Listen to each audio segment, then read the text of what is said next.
खड़े हो गए।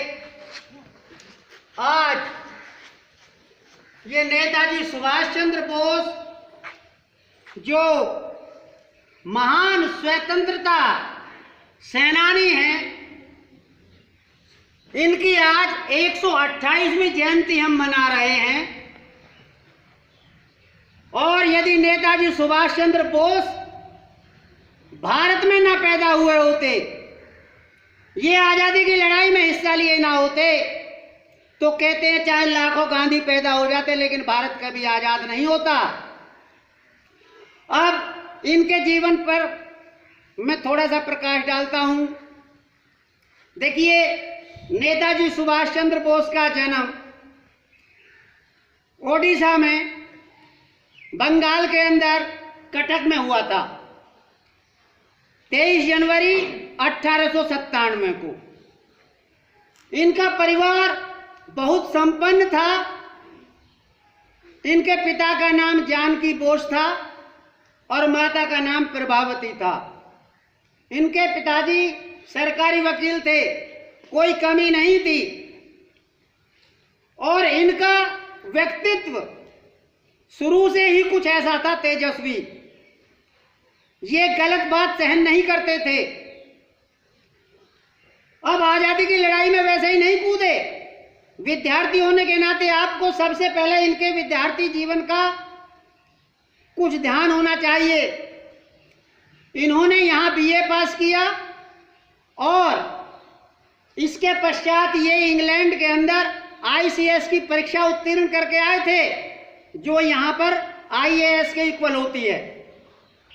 और वहां से जब ये लौटे तो इन्होंने सरकारी नौकरी नहीं चुनी, सरकारी नौकरी को ठोकर मार दी और भारत के अंदर जो गांधी जी एक स्वतंत्रता के लिए आंदोलन चला रहे थे, ये उसमें कूद पड़े और ये अपने व्यक्तित्व के कारण नेता बन गए।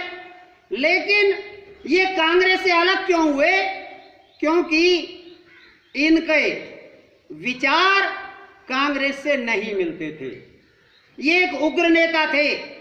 मैं आज आपको एक बात बताऊं कि नेताजी शब्द क्यों लगाया जाता है। नेताजी एक भारतीयों के लिए सम्मानित शब्द है, तो सम्मान में इनके में सबसे पहले नेताजी लगाया जाता है, नेताजी सुभाष चंद्र बोस। और इन्होंने सबसे पहले जब भारत के अंदर प्रिंस ऑफ वेल्स आए थे तो उनका विरोध इन्होंने किया था। अंग्रेजों ने इन्हें जेल में भी डाला, तबीयत खराब हो गई, कई बार जेल में डाला, लेकिन बाद में इनके लिए घर पे ही उन्होंने इनको नजरबंद कर दिया। लेकिन ये शांत रहने वाले नहीं थे, इन्होंने भेष बदलना शुरू कर दिया और भेष बदल के एक दिन अंग्रेजों की आंखों में धूल झोंकते हुए काबुल से होकर जापान जा पहुंचे।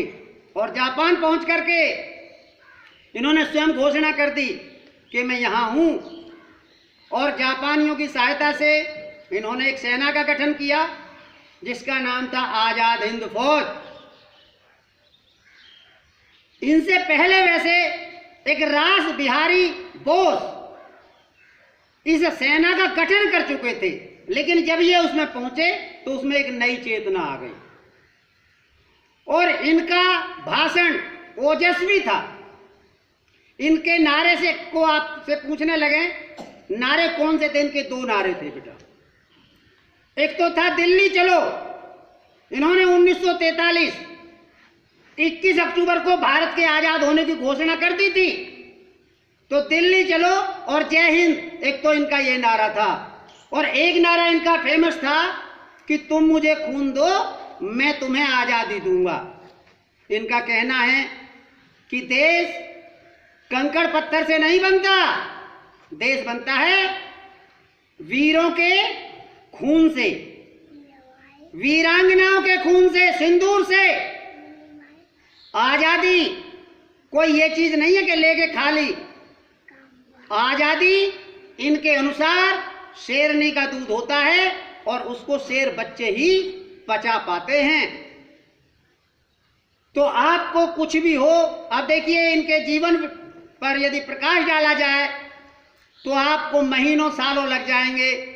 मैं आपसे केवल एक ही ये बात बताता हूं, इनके जन्मदिन पर सार्थक बात यह भी होगी जब आप सबसे पहले विद्या ग्रहण करेंगे। इनके बराबर विद्या ग्रहण करिए, क्योंकि इन्होंने उस ब्रिटिश इंसान को धमका दिया था, कहा था कि मिस्टर वाटरफ्लो एक ब्रिटिशियन है और मैं एक हिंदुस्तानी हूं, चाहे वो अंग्रेजी में मुझसे मुकाबला कर सकते हैं।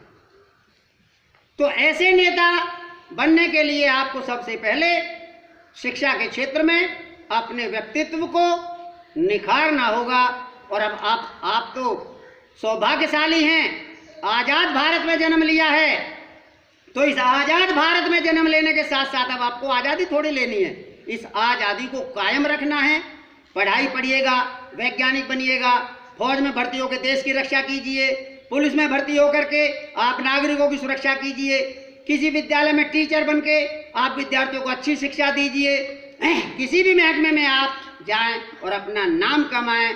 तो देखिए, मैं अब ज़्यादा नहीं कहता हूँ, नेताजी सुभाष चंद्र बोस की जयंती तभी सार्थक होगी तब आप शिक्षा के क्षेत्र में अग्रणी होंगे, और शिक्षा के क्षेत्र में अग्रणी नहीं होंगे तो फिर कुछ नहीं होगा, क्योंकि देश की नींव जो टिकी होती है वो एजुकेशन के ऊपर टिकी होती है, शिक्षा के ऊपर ही टिकी होती है। इसी के साथ मैं अपनी वाणी को विराम देता हूँ। जय हिंद, जय भारत।